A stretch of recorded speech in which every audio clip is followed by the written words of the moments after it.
The trailer for the drama is very brilliant. It makes you think this is going to be something very special. Let's discuss what the trailer promised and what the movie delivers, and the uncomfortable spaces between these two things, and what reveals not just about one film, but about how we market movies in 2026, about what the audience wants versus what they need, about the strange slippery art of bait and switch. Before we talk about the drama specifically, I think we need to talk about trailers and art form, because I think we underestimate them. We treat trailers like advertisements, which they are, but we forget that the best ones are genuinely creative works in their own rights. They are compression poetry, they are pitch, the mood board, the promise, and handshake all rolled into 2 minutes and 10 seconds. Think about the trailers that actually changed what you expected from a film. The first Hereditary trailer showed you something slow, mournful, and creeping. The first Challengers trailer sold you an erotic thriller built out of tennis. The first Aftersun trailer barely told you anything at all, and that restraint was the whole point. A great trailer isn't one that tells you the most, it's the one that makes you feel the most and understand the least. It gives you flavor without recipe. It makes you desperate to fill in the blanks yourself. And by that metric, the first teaser and subsequently the trailer for the drama is genuinely excellent work. The teaser, just over a minute long, opens on that photographer studio scene. Two beautiful people, nervous smiles, wedding prep. The photographer tells them to relax and asks them what they love about each other. And they start listing things of, he loves her laugh, she loves his caringness. There are quick cuts, dinner dates, laughter on the couch, the golden warmth of a relationship that looks like the kind you'd see in a jewelry commercial. And then cut to black.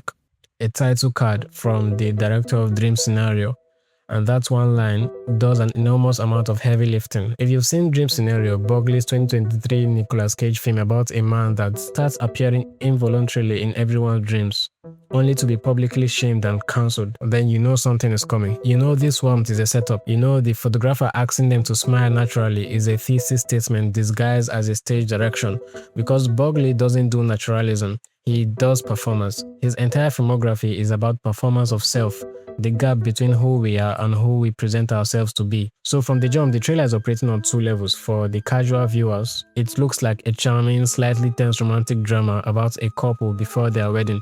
For anyone who's done their homework, it's a horror movie wearing a rom-com's clothing. The full trailer released a couple of months later gives us a little more. We see the couple friends, Rachel and Mike. We see them at dinner. We see faces that shift from comfortable to uneasy. We get a flash brief of Zendaya's face crumpling into something that isn't sadness exactly, but is closer to exposure, the feeling of being seen in a way you didn't choose. And Robert Pattinson in the trailer looks rattled. The camera holds on him for a moment too long. That Borgli technique, keeping the lens uncomfortably close during the beats where people are trying most desperately to compose themselves.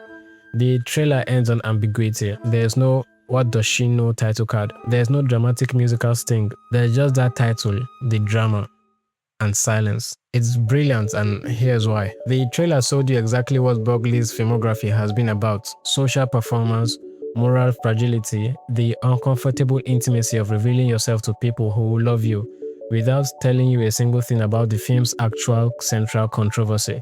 It kept the secrets, it kept its promise to provoke, and it trusted you to show up and be surprised. That's the trailer's greatest achievement. It is completely honest about the feeling of the movie while being completely silent about its contents. Let me be specific about what the marketing team understood about how to position this film.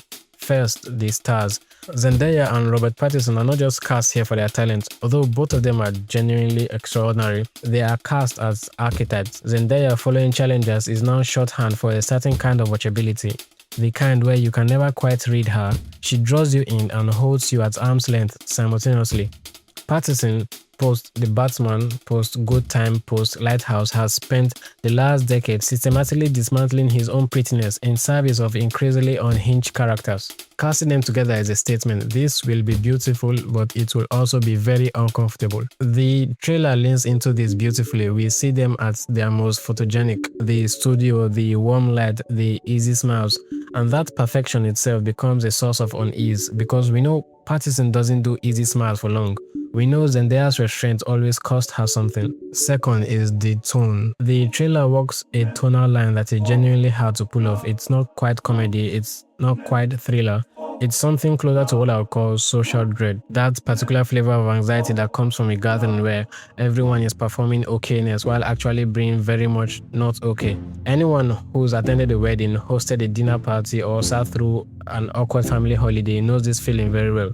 The trailer bottles it and sells it back to you in 2 minutes. The third is the restraint around the reveal. The film's central confession, which we'll get into in a moment, was kept entirely out of the marketing. This is its own form of marketing genius. The internet hates spoilers almost as much as it loves them. By creating an information vacuum around the film's central secrets, people were speculating about what Zendaya's character revealed for months. Reddit threads filled up, TikTok theories proliferated. The silence was louder than any reveal could have ever been. And the fourth, which is the most interesting to me, is that the trailer sold both audiences that the film needed to reach. It sold the general audience on prestige romantic drama with 2 mega stars, date night material, something to dress up for. And then it sold the cinephile audience on a Borgli provocation. If you know Sick of Myself, his Norwegian debut, which is one of the coldest, funniest, most disturbing portrayals of Nazism ever put on film, you know what you are in for isn't a date movie, it's a grenade in a pretty box. The trailer tells that audience that yes, this is exactly that, and it's bigger this time. Both audiences walked in. Whether both of them walked out satisfied, that's another story. Let's talk about the film on its own terms for a moment before we talk about the disappointment, because I think the discourse around the drama has been somewhat unfair in treating it as a failure. It isn't. It's deeply interesting, wildly uncomfortable, sometimes very funny, with 2 performances that are genuinely worth the price of admission. It just isn't exactly the movie the trailer implied it would be. The meet-cute alone is worth discussing. Charlie approaches Emma in a Boston cafe, stumbling over his words, claiming to have read the book she's reading. She ignores him, and when he returns to apologize for making her uncomfortable, she explains she's partly deaf and simply hadn't heard him. It's a perfect scene.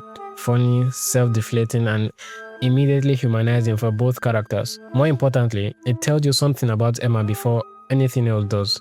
She is used to being in her own world. She is comfortable with silence. She is not performing availability. This is the Zendaya of the film. She listens more than she speaks. She communicates regret and fragility through the way she holds her body, hunched slightly, like she's bracing for the weather. It's a remarkably restrained performance from an actress whose most famous recent role, Tashi in Challengers, was all controlled fire. Here, she plays controlled ice. The heat is underneath. Pattinson, meanwhile, plays Charlie, an avoidant and genuinely loving in almost equal measure.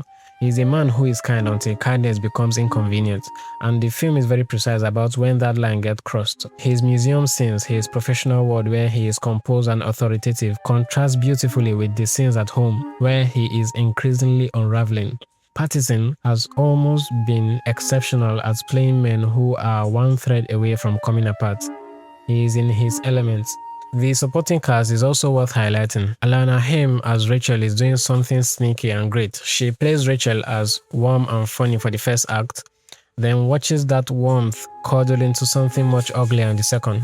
It's a performance that requires you to revise your entire reading of every earlier scene once you understand what Rachel is. Mahmoud Athi as Mike is somewhat underused, but his best moment is scene where he tries to mediate between Emma and Charlie and ends up inadvertently exposing his own moral cowardice is quietly devastating. There's also a piece of foreshadowing in the film that I find genuinely elegant, and that the trailer hints at without explaining. Charlie and Emma encounter their wedding DJ smoking heroin in a public park. This kicks off a conversation in their friend group about moral absolutes. Should they fire the DJ? Does a private action that doesn't affect her work matter? Does everyone deserve grace? Does the past define you? It's a small scene. It's played almost as comedy, but it is the entire thesis of the film. And when you rewatch it knowing what's coming, it lands very differently. And then there's this one scene, and I'll be vague about the circumstances, where Zendaya sits in a room full of people who are looking at her with a particular kind of silence, not horror exactly, something more cynical. The look you give someone when you are revising your opinion of them in real time.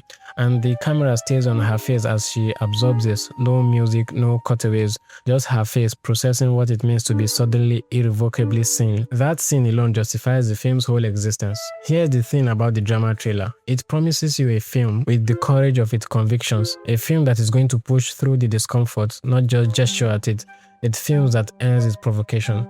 The movie ends a lot of it, but not all of it, and that gap matters. Let me be specific. The trailer sells you on two people tested by an unbearable truth and the question of whether love survives it.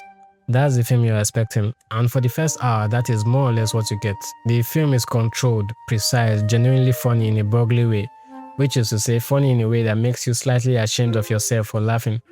But then the third act approaches and the film faces a choice. It has set up an impossible situation.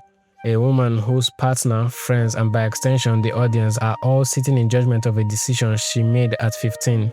It has stacked the deck beautifully and now it has to do something with that stack.